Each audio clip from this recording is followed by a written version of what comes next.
complaint charging Gavin McKenna with felony aggravated assault, misdemeanor simple assault, summary harassment, and summary disorderly conduct. The complaint alleges that the victim was punched twice to the right side of his face by the defendant following an exchange of words between a group of people he was with and a group of people that the defendant was with. The complaint further alleges that the victim suffered fractures to both sides of his jaw and that it required surgery. It was also reported he was missing a tooth. Follow-up by the State College Police has confirmed that the victim suffered 2 fractures. It is to one side of the face as opposed to both. He did not lose a tooth. He is out of surgery and he is recovering. In order to prove probable cause on a charge of aggravated assault, the Commonwealth has to prove 2 things.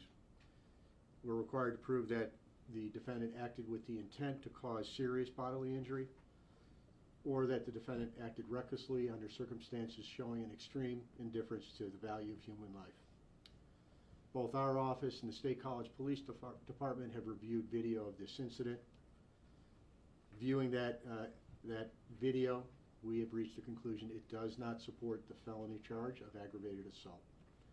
Accordingly, our office will be moving to withdraw the aggravated assault charge with the District Justice and correcting the record to accurately depict the injury suffered. Simply put, a review of the video evidence does not support a conclusion that Gavin McKenna acted with the specific intent to cause serious bodily injury, nor that he acted with reckless indifference to the value of human life. It is important to remember that these are charges, an accusation, not a proof of guilt. In all cases, a defendant is presumed innocent until proven guilty. A prosecution will go forward on the charge of misdemeanor simple assault and the related summary offenses for the serious injuries that the victim suffered as a result of this incident. That's really all we have for now. I have time for a few questions if you have any. First and foremost, ADA Master, congratulations. Thank you very much. And it's the same term is used in the criminal complaint, exchange of words. Can you illuminate any more did it start in the bar, continue outside? Did it include statements about Mr. McKenna's family, his mother? Yeah, I'm not prepared to make any comment regarding any statements that may have been made. Generally speaking, I can say a verbal argument never is justification for physical violence against another human being, let alone physical violence that results in a fractured jaw and surgery. The video cameras, do they record audio and video? Can you hear it, or is this no, video? No, they're only video. In fact, any camera you see should only be recording video. Did you talk to the victim more on why you decided to drop the felony charge? We notified the victim's family why we were dropping the felony aggravated assault. Quite frankly, the victim really can't talk to us right now, so we've been speaking with his family. Did your office approve the original charges before they were filed? We only reviewed the documentation after the charges were filed. We did not see this before it was filed. The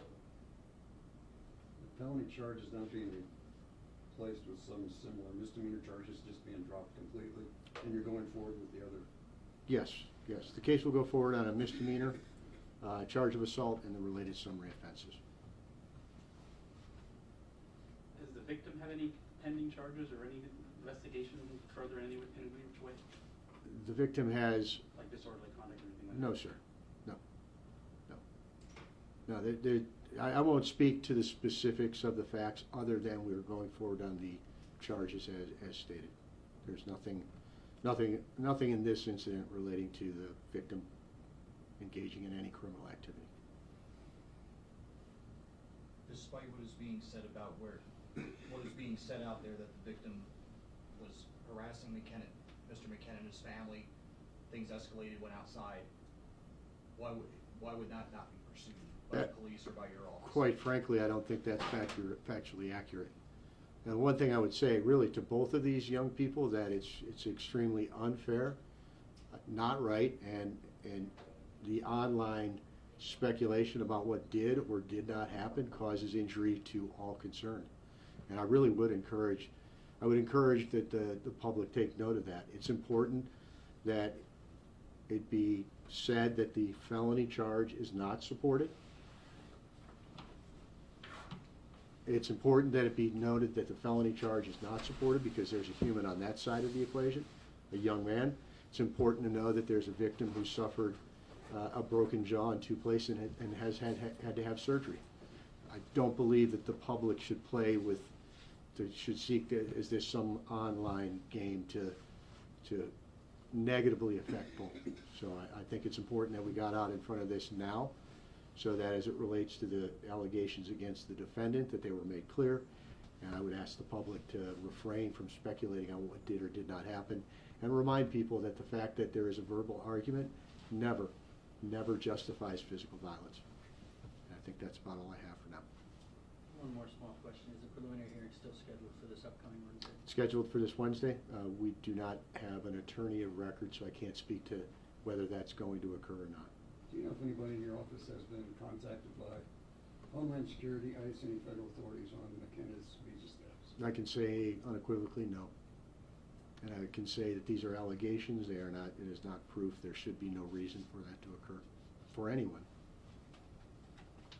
I don't know if he tested or not, but Mr. McKenna, do you have any alcohol in his system or anything? I can't comment on that at this point in time. Again, I will leave the facts to a court of law where they remain and not engage in the speculation that has been ongoing incessantly since this broke. I understand, I get it, but perhaps this information will put a small break to that and a return to some sanity. Thank you. Thank you.